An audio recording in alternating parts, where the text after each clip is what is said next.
Let's get into I think you called it non-productive internet use.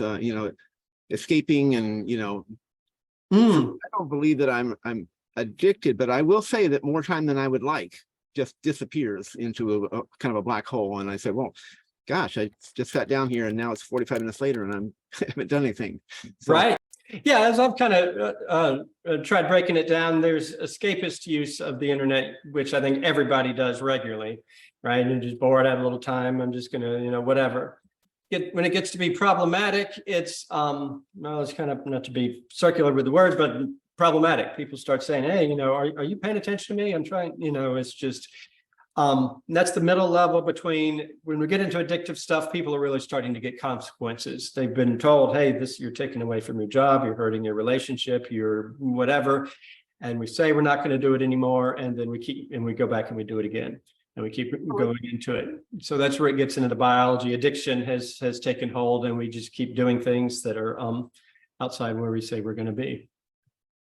Yeah. So I'm just kind of curious. I think addictive behavior, there's a line there where it's really beginning to compromise the rest of your life in some way. Mm-hmm. Where's the line between just entertainment, just relaxing for a little bit, and problematic use? Yeah, can be a hard one to find. One thing we talk about is not measuring time. Some people say, oh, my partner is an internet, he plays video games all afternoon long. But that may be a pro-social thing. Maybe their buddies have all, graduated college and moved across the country, and for 4 or 5 hours a day, once a week or whatever, that's what they do. So, some people used to say, well, if you're on more than X number of hours at a time, you're an addict. But that's just not true. It's the purpose of what you're doing. Mm-hmm. But again, when we start breaking promises, we start keep saying, I'm not going to be doing this. I promise I won't keep doing this. And then, it becomes its own problem, which can switch towards addiction. So it's when you realize that too much time is going, and yet for whatever reason, you're unable to check yourself. Mm-hmm. Okay. Excellent. And obviously we're an ADHD platform, largely, not only, but largely. So where's the connection? I mean, I can imagine it, but clearly we're impulsive. We, don't necessarily think about the future, those sort of things. So where do you see that? Yeah. As I'm doing some of my presentations, there's a physical side, the physiological, and then the psychological side. On the physiological side, our brain has just an inherent predisposition, for addiction in general. Some of the same genetic markers for ADHD are also risk factors for addiction. One of the brain networks that's impaired in ADHD, the reward network, the mesolimbic dopamine and all that, is the same thing that gets hijacked in addiction. Easy response to addictive, highly rewarding stimuli, attraction to novelty and all that stuff. So we're kind of the setting has been laid for that, just, biologically. And then there's ADHD people might have a, tendency to experiment more, kind of on the psychological side, more curious, thrill seeking, novelty seeking and all that. And, ADHD can bring along some anxiety, boredom, stress, all that kind of stuff that is well medicated, not appropriately necessarily, but well medicated with things like, addictive behaviors and chemicals and all that. That's why there's such a strong overlap with addiction and ADHD, both behaviors, but also can be with chemicals. So we know that ADHD has a huge genetic component. And I know in the medical field, there's kind of a saying that genetics loads the gun and the environment pulls the trigger. So is it a little bit like that? I mean, we're predisposed to certain impulsive, poorly thought out things, and then the internet is just there, right? Is it a crime of opportunity in a way? If it wasn't that, it would be something else. I like that. I had heard that phrase a long time ago and I forgot it. So I really like that one. So, but yeah, I think that's exactly right. But for exposure to certain things, and that's where it's becoming such a bigger and bigger problem is, when I'm working, and I'm jumping way forward and I guess where we would go. In fact, I'll hold off on what I was going to say. So we're okay. We can go wherever it goes, and people can put their questions, by the way, in the chat. I'll pay attention to that. I think there's a Q&A. I'll look for that in just a minute.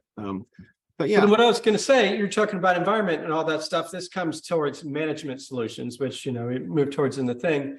But when dealing with somebody with chemical addictions, like with alcohol, it's a fair thing to say, just don't have alcohol in the house anymore. I mean, that's not the only step, but we don't need to have that around.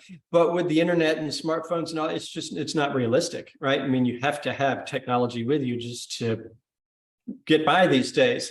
So it makes it much more complicated. That environment, we're just immersed in it. We can't just step out into a sober environment like you do with chemical addictions. This whole problematic and even addictive use of the internet, we're stuck in the environment, sort of. yeah. Is there kind of a numerical correlation between problematic internet use and addiction and other substance abuse, which, alcohol, you mentioned, other things like that? And then let me take it one little step further. Risky behavior, I mean, thrill seeking in a way, which seems to me to be along the same lines as this. Yeah, there's a lot of interesting stuff out there. My mind won't remember numeric details for when they look at things like risky behaviors, thrill-seeking behaviors, novelty, and all that stuff. Where it crosses into like addiction area, I think they've said up to 40% of people that go into treatment centers for drugs and alcohol potentially have undiagnosed ADHD, and they've been self-medicating. They've never really known it. So there is a large overlap with the addiction community, people struggling with that also have the ADHD brain. Is that what you were asking? Yeah, absolutely. And not for actual numbers, but relative values in terms of, one thing next to another. One of the things that really pushes my buttons when I hear someone say it's only ADHD, as if that's not an issue. But I see ADHD as the foundation of so many different issues, and including prison time. I mean, it's everywhere. So, Yeah. So are the majority of people that you see, is ADHD at the foundation, or is it at least involved? Yeah, I think ADHD I'm completely with you. It's it's the foundation of how we see the world and operate and experience, both psychologically, but in our wiring as well.